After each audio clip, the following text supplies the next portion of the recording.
நேற்றைய தினம் தாவேக்காவினுடைய தலைவர் மரியாதைக்குரிய சகோதரர் விஜய் அவர்கள் ஒரு ஆடியோ வெளியாக்கியிருக்கிறார்.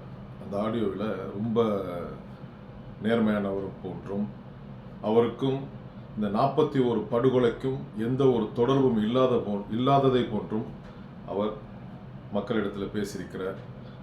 அவர் பேசிய அந்த வார்த்தைகள் எதுவுமே ஏற்புடையதாக இல்லை, ஏற்றுக்கொள்ளவும் முடியாது. காரணம் என்னவென்றால் ஒரு கூட்டம் வந்து நடத்தப்படுவதற்கு முன்பதாக தாவேக்கானுடைய நிர்வாகிகள் கரூர் மாவட்ட காவல்துறையிடம் ஒரு மனு ஒன்று கொடுத்திருக்கிறார்கள். என்ன மனு என்றால், ஏறக்குறைய 10,000 பேர் வருவார்கள் என்று கொடுக்கப்பட்டிருக்கு. அது மட்டுமல்லாமல் அதோட இன்னும் ஒரு கடிதமும் சேர்த்து கொடுக்கப்பட்டிருக்கிறார்கள். என்னன்னா, அந்த இடத்தில் ஏறக்குறைய 60,000க்கும் மேற்பட்ட நபர்கள் அந்த இடத்துக்கு வரலாம், அதுக்கான தகுதியான இடம் என்று அவர்கள் ஆய்வு செய்து ஆய்வாளர்கள் மூலியமாக ஒப்புதல் பெற்று அந்த ஒப்புதல் கடிதத்தையும் காவல் நிலையத்தில் கொடுக்கப்பட்டிருக்கிறார்கள். இந்த நிலையில கூட்டம் நடக்கப்படுகிறது. கூட்டம் நடக்கப்படும் பொழுது நிறைய அசம்பாவிதங்கள் அங்கே நடக்குது. அசம்பாவிதங்கள் நடப்பதை நம்ம எல்லாருமே காணொலியில் பார்த்துருக்கோம், வீடியோக்களில் பார்த்துருக்கோம், செய்தித்தாள்களின் மூலமாக பார்த்துருக்கோம், டிவியில் பார்த்துருக்கோம்.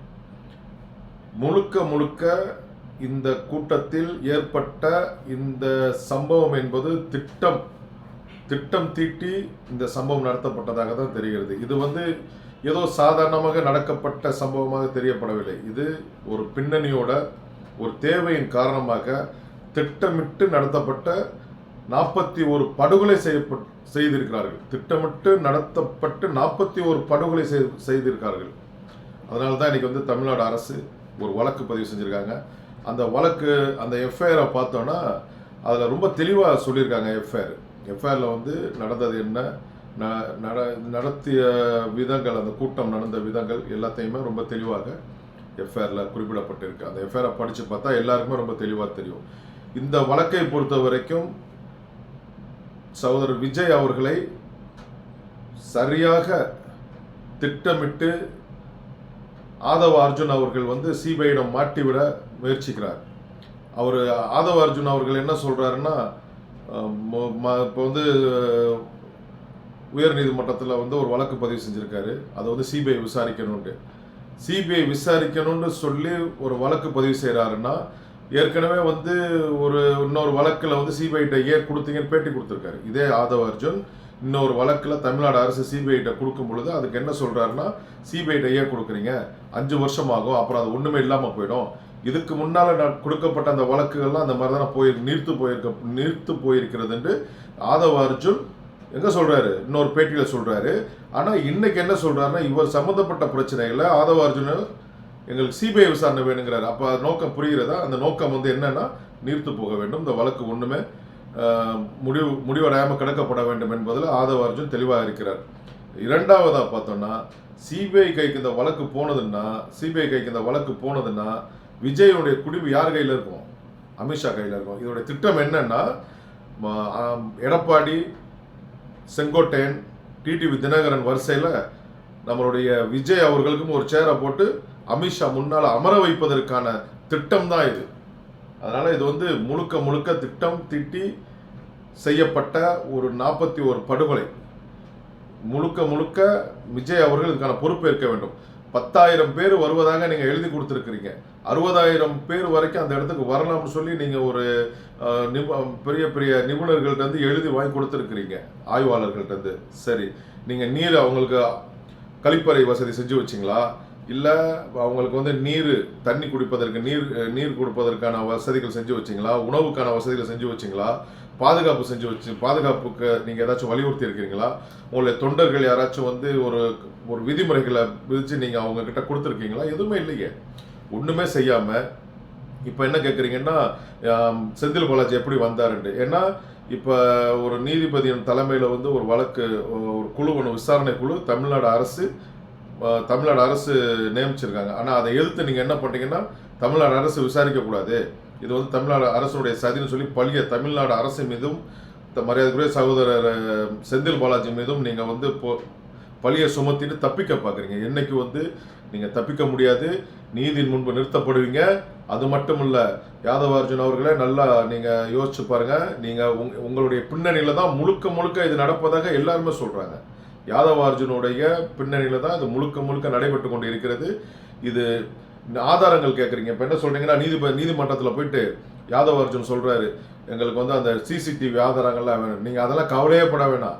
15க்கும் மேற்பட்ட வாகனங்களில் சிசிடிவி பொருத்தப்பட்டு தமிழ்நாடு அரசு கண்காணிச்சிருக்காங்க. எல்லா ஆதாரங்களும், சிசிடிவி ஆதாரங்களும், அனைத்து ஆதாரங்களும் இருக்கிறது. இது மட்டும் இல்லாமல் நீங்கள் இபி வெட்டினதா சொல்கிறீங்க, கரண்ட் வெட்டிட்டாங்க, இது ஒரு சதின்றீங்க. நீங்கள் பாருங்கள், உங்களுடைய கட்சி தாவேக கட்சி தொண்டர்கள் ஏறக்குறைய 15 பேர் வந்து அந்த டிரான்ஸ்ஃபார்மரில் ஏறுறாங்க. டிரான்ஸ்ஃபார்மர் மேலே ஏறி போகிறாங்க. அப்படி டிரான்ஸ்ஃபார்மரில் ஏறி போகும்போது இபிக்கு வந்து பொதுமக்களிடமிருந்து தொலைபேசியின் வாயிலாக அழைச்சி சொல்லும் போது அவங்க என்ன செய்வாங்க? டிரான்ஸ்ஃபார்மர் அடைக்க தான் செய்வாங்க. இது எல்லாமே ஆதாரங்களாக இருக்குது. இன்றைக்கி வந்து நேற்று வந்து மின் வாரிய தொடர்பான அதிகாரிகள் வந்து அதுக்கு ஆதாரங்களோட மக்கள்கிட்ட காட்டியிருக்காங்க. அதுக்கும் எஃப்ஐஆர் எல்லாமே அது வழக்கு எல்லாமே எஃப்ஐஆரில் வந்திருக்கு. இபி, நீர், எல்லா சம்மந்தப்பட்ட விஷயங்களும் எஃப்ஐஆரில் வந்திருக்கு. கண்டிப்பாக யாதவார்ஜுன் அவர்கள் நீங்கள் சிறைக்கு போகிறது உறுதி. 10 ஆண்டு குறைந்தபட்சம் உங்கள் அனைவருக்கும் 10 ஆண்டு சிறை உண்டு.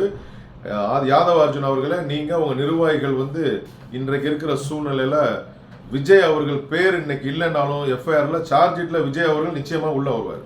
விஜய்க்கு தெரியாமல் ஒன்றும் நடக்கப்படவில்லை. விஜய் அவர்கள் சார்ஜ் ஷீட்டு போடும் பொழுது விஜய் அவர்கள் வந்து அந்த வழக்கில் வந்து உள்ளே வருவார்கள்.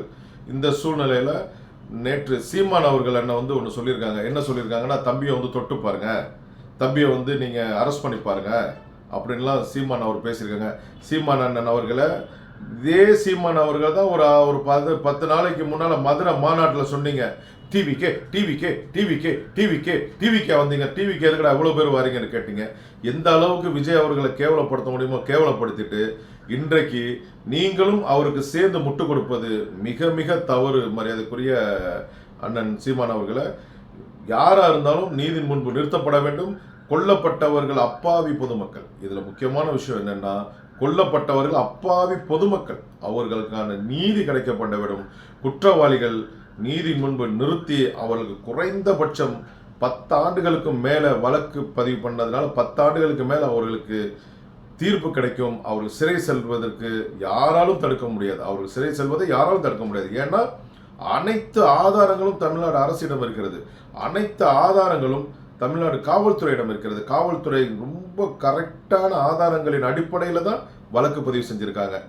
ஒரு 4-5 பேர் வந்து தவறுதலாக வலைதளங்களில் பதிவு போட்டதற்கு எஃப்ஐஆர் வழக்கு பதிவு பண்ணியிருக்காங்க.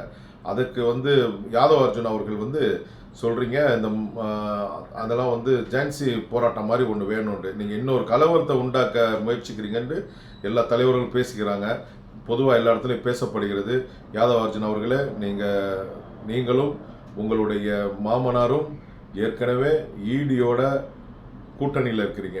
ஏன்னா உங்கள் 20 பேரும் ஈடி வழக்கு பெண்டிங்கில் இருக்குது, நிலுவையில் இருக்குது. 2 பேரும் மீதும் உள்ள ஈடி வழக்கு நிலுவையில் இருக்கிறது. இந்த சூழலில் தான் நீங்கள் வந்து விஜய் அவர்களுக்கு வந்து யாரோ ஒரு தரப்பில் உள்ளவங்க உங்களுக்கு கொடுத்த அஜெண்டாவின் படி இந்த கலவரத்தை திட்டமிட்டு உள்ள நிகழ்த்திட்டு விஜய் அவர்கள் மீது பழியை சுமத்தி பிறகு சார்ஜ் ஷீட் போடும்போது விஜய் அவர்கள் அந்த வழக்குக்குள்ளே இழுத்து நீங்கள் கொண்டு போயிட்டு அமித்ஷா முன்னால், நம்மளுடைய மோடி அவர்கள் முன்னால், அமித்ஷா மோடி அவர்கள் முன்னால் இபிஎஸ், ஓபிஎஸ், அந்த அதிமுக வந்து பிரியப்பட்ட டிடிவி தினகரன், அந்த வரிசையில் ஒரு சேரை போட்டு இந்த குடும்பியை அங்கே உட்கார வச்சு இவருடைய தளபதி அவர்களுடைய குடும்பியை, தாவேக தலைவர் விஜய் அவர்களுடைய குடும்பியை வந்து அமித்ஷா கையில் பிடிச்சி கொடுக்குற அஜெண்டாவை நீங்கள் ரொம்ப தெளிவாக செய்கிறீங்க. நீங்கள் இந்த மாதிரியான மக்களை பிளவுபடுத்துவதற்கும், மக்களை காயப்படுத்துவதற்கும், மக்களை படுகொலை செய்வதற்கும் நீங்கள் மிகப்பெரிய திட்டம் தீட்டி இருப்பதற்கான ஆதாரங்கள் தமிழ்நாடு காவல்துறையிடம் இருக்கிறது. நிச்சயமாக நீங்கள் நீதியின் முன்பு நிறுத்தப்படுவீர்கள் என்பதை மனதில் என்னைக்கும் வைத்துக் கொள்ளுங்கள்.